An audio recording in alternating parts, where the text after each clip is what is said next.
"You cannot buy 5 minutes of truth," she said softly. And for the first time in years, Ethan Caldwell did not know how to respond. The restaurant around them glowing in warm amber light, while rain traced slow lines down the tall glass windows, his fingers still resting on the crisp $1,000 bill he had placed on the table moments ago, as if money had always been the language that moved the world, and yet here it sat, untouched, between him and a woman who did not even look. Impressed, Clara Hayes stood with quiet posture, her hands steady, her expression calm in a way that made the noise of the room feel distant, as if everything had narrowed into a single conversation that neither of them fully understood yet. Ethan leaned back slightly, studying her, measuring her the way he measured markets and people, searching for leverage, for motive, for the invisible string that made her refuse what everyone else would have accepted without hesitation. He had built an empire on patterns, on predictable human behavior, on knowing that everyone had a price, and yet she had not even glanced at the money again. "Sit," he said again, this time slower, less command and more curiosity, but Clara did not move. Instead, she tilted her head just slightly, her eyes meeting his with a steadiness that did not challenge him, did not submit either, it simply observed. And somehow that was more unsettling than either option.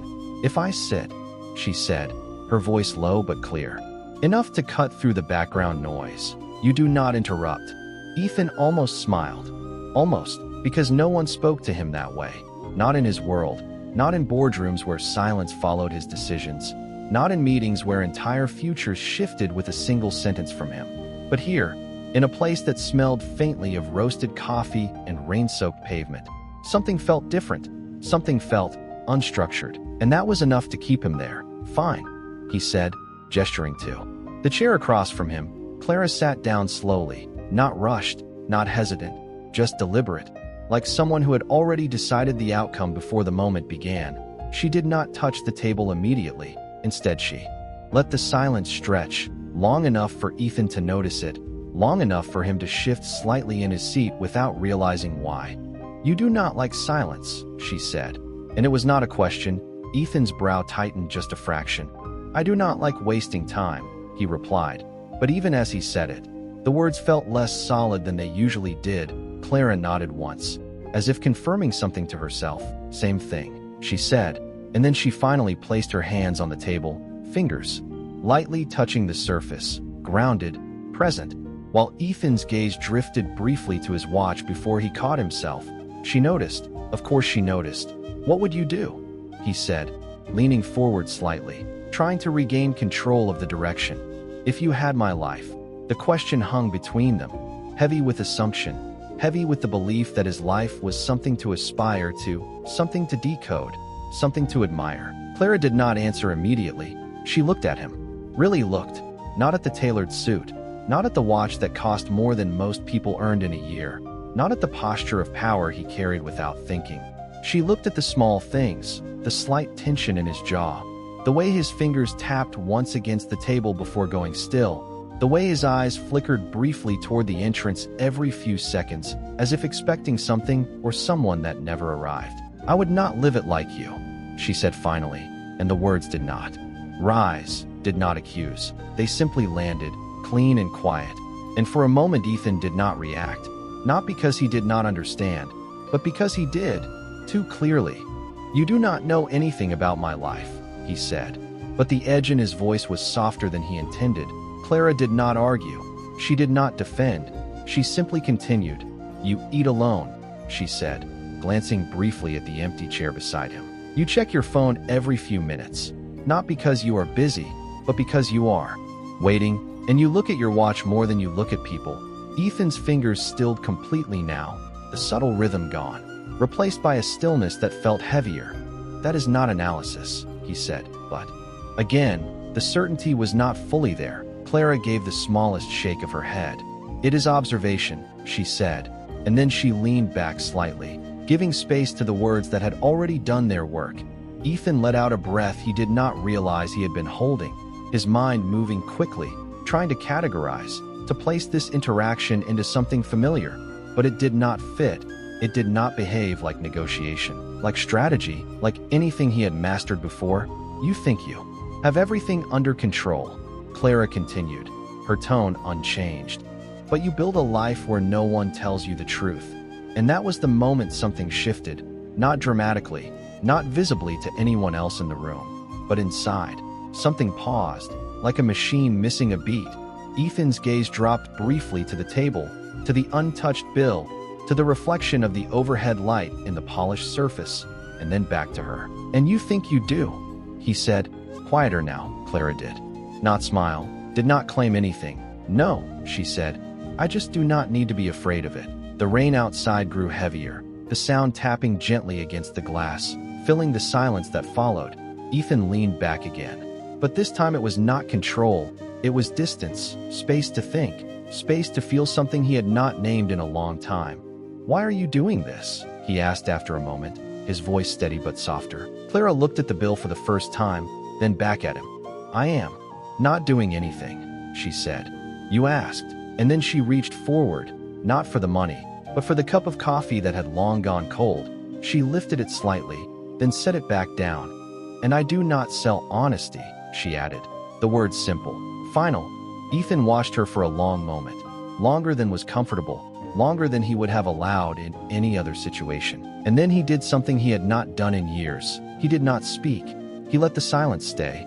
Clara stood after a few seconds, her movement quiet, unhurried.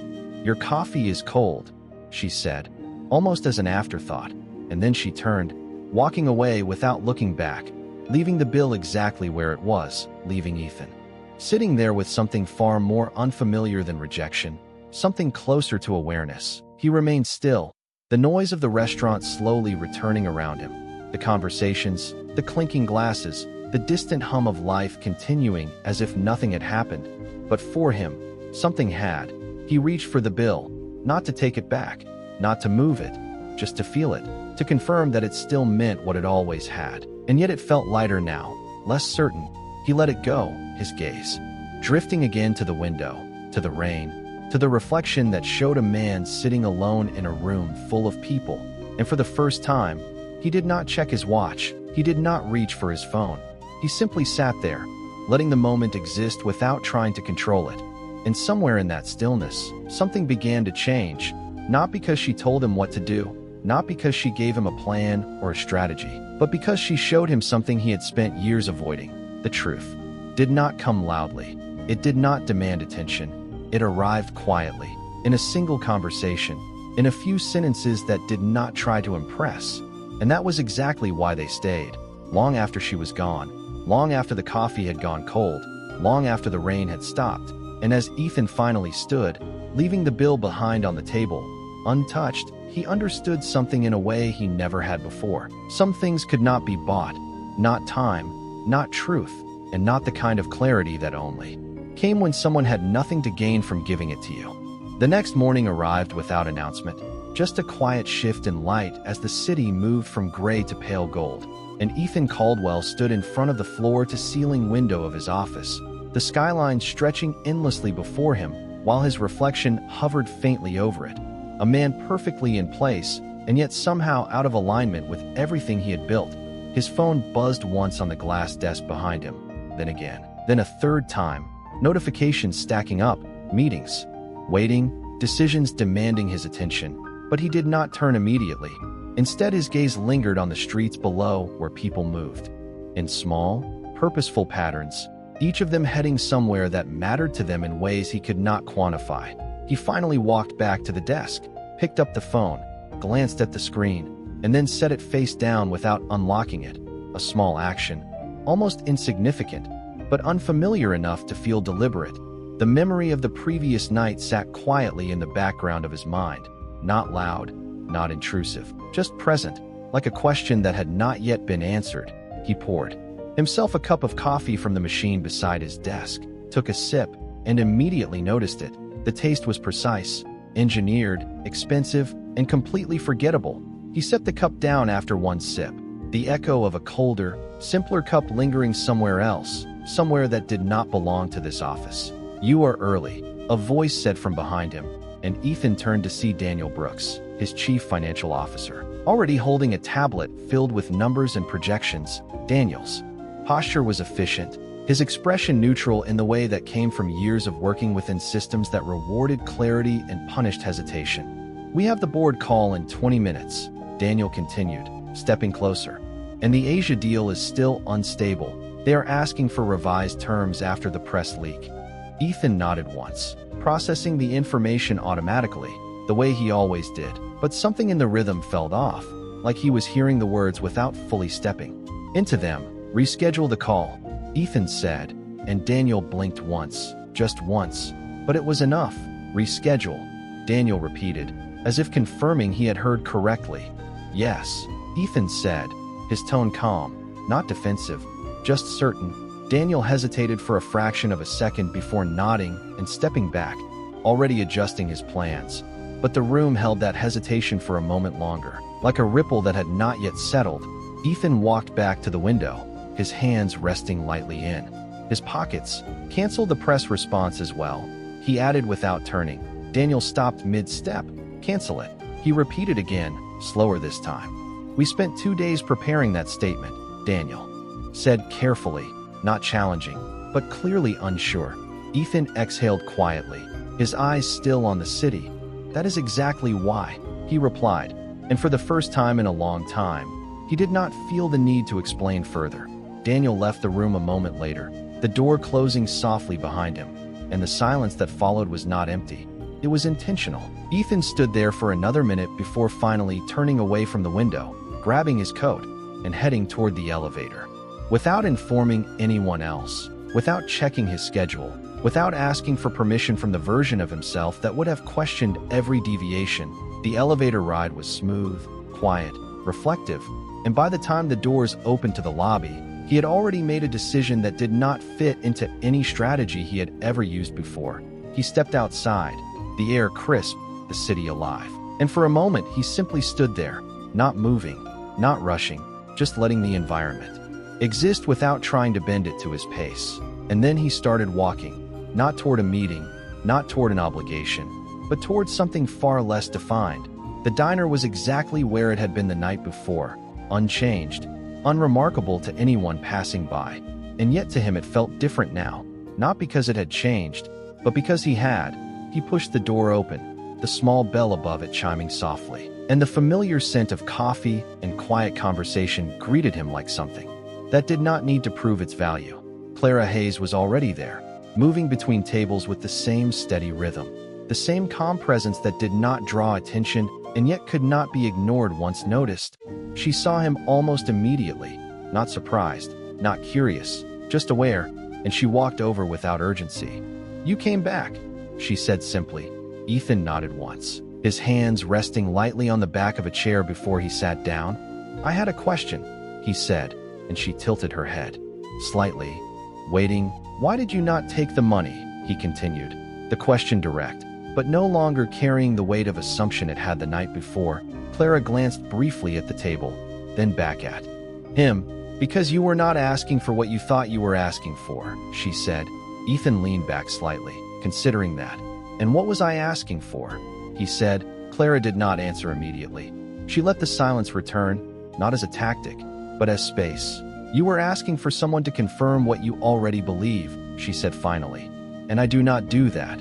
Ethan's gaze dropped for a moment, then lifted again. "So what do you do?" he asked, and there was no edge in the question now. Just curiosity. Clara smiled faintly, not amused, not proud, just present. "I listen," she said. "And sometimes I say what people are trying not to hear." Ethan let out a quiet breath, something close to a laugh, but without humor. "That is a dangerous skill," he said. Clara shrugged lightly. "Only for people who need control," she replied, and that word lingered longer than the others. Control. Ethan looked down at his hands, then back up at her. "And what happens when someone lets go of it?" he asked.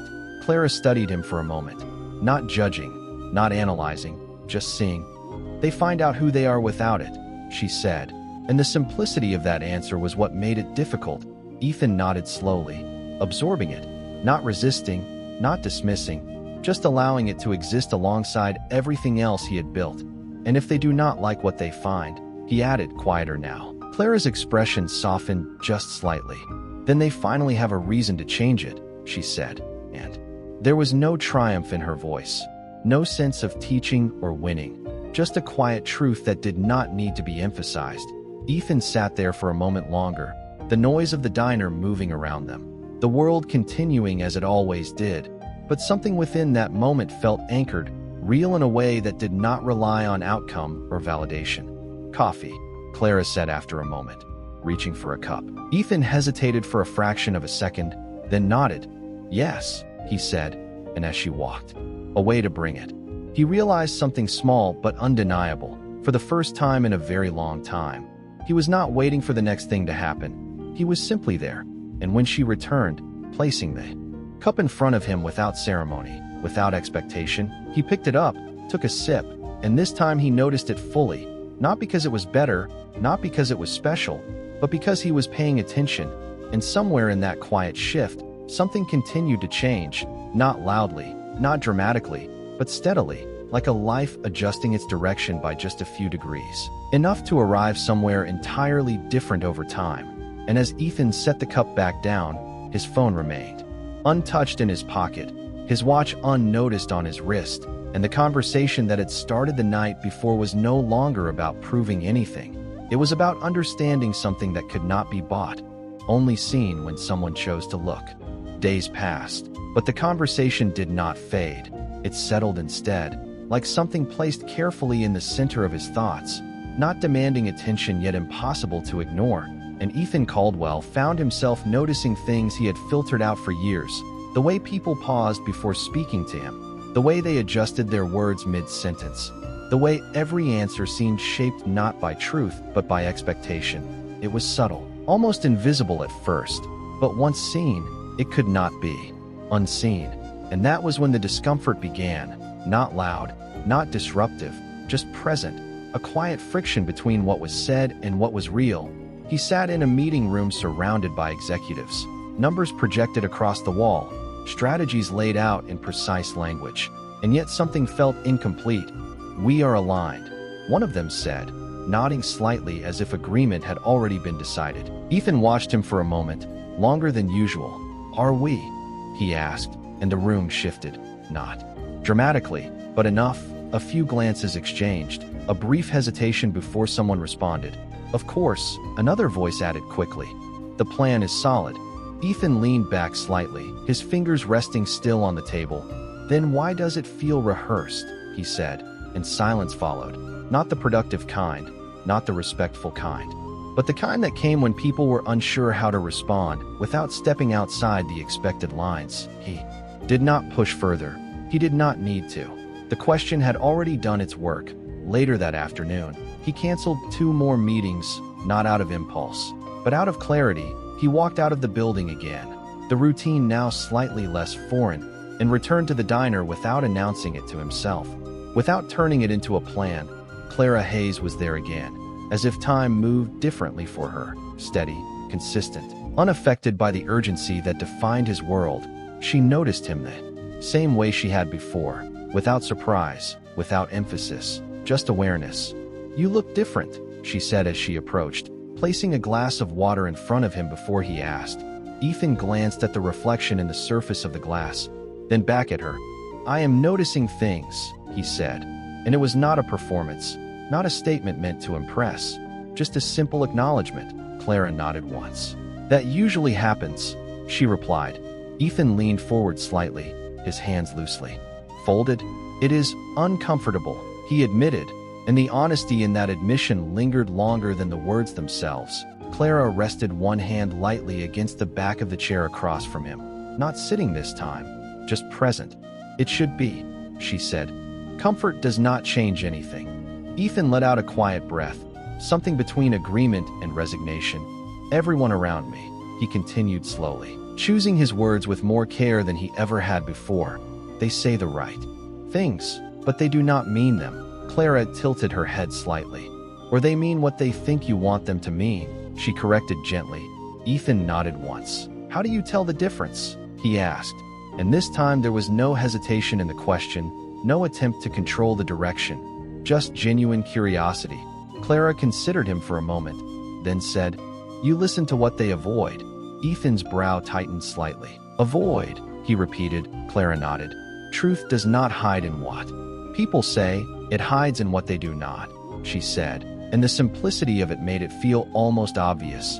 And yet he knew he had never approached it that way before. And if everything is filtered, he pressed. If everyone is adjusting, Clara's expression remained calm. Then you change what they are reacting to, she said. Ethan leaned back, processing that. Meaning? He prompted. Clara met his gaze directly. Stop being the version of you they expect, she said. And that was the moment the idea landed, not as a tactic, not as a strategy, but as a possibility. Something that had never been considered because it had never been necessary. Until now. Ethan sat there for a moment longer, letting the thought expand, letting it exist without immediately turning it into action. That would change everything, he said quietly. Clara gave a small nod. Exactly, she replied, and there was no excitement in her voice, no sense of revelation, just a quiet acknowledgement of something that had always been true. Ethan glanced around the diner briefly, taking in the details he had overlooked before, the worn edges of the tables, the soft hum of conversation, the absence of performance, and then back at her. Why does this place feel more honest than my office? He asked, and for the first time, there was something almost reflective in his tone. Clara followed his gaze for a moment, then answered, because no one here is pretending to be more than they are. Ethan nodded slowly, the answer settling into place with the others, forming something that was beginning to resemble understanding, not complete, not final, but real. And you, he added after a moment, what are you pretending to be? Clara's eyes softened just slightly, not with vulnerability, but with recognition of the question behind the question. Nothing, she said simply. And there was no hesitation, no complexity, just truth. Ethan held her gaze for a moment longer, then looked down at the table, his reflection faint in the polished surface. I do not know how to do that, he admitted, and this time, the words carried weight. Clara did not respond immediately. She let the silence return again, not as a pause, but as part of the answer itself. You already started, she said finally. Ethan looked up, a slight confusion crossing his expression. When? He asked. Clara gestured lightly toward him. When you said that, she replied, and the realization was small, almost subtle, but it shifted something nonetheless. Ethan leaned back, his shoulders relaxing just slightly, not dramatically, just enough to notice. So what happens next? He asked. And there was no urgency in the question, no demand for direction. Clara straightened slightly, her attention shifting as another table signaled for her, but she paused long enough to answer. You keep going, she said, and you pay attention. Then she stepped away, returning to her work with the same quiet efficiency, leaving Ethan sitting there with a question that no longer needed an immediate answer. The room around him continuing as it always had, the world unchanged and yet entirely different in the way he was now seeing it. And for the first time, he did not reach for a conclusion. He did not try to define the outcome. He simply stayed, letting the process unfold one observation at a time, one conversation at a time, until the life he had built no longer felt like something he had to manage, but something he could actually understand. And somewhere in that gradual shift, the distance between who he was and who he might become began to close, not through force, not through control, but through something far quieter, far more difficult, and far more real, the willingness to see without needing to be right.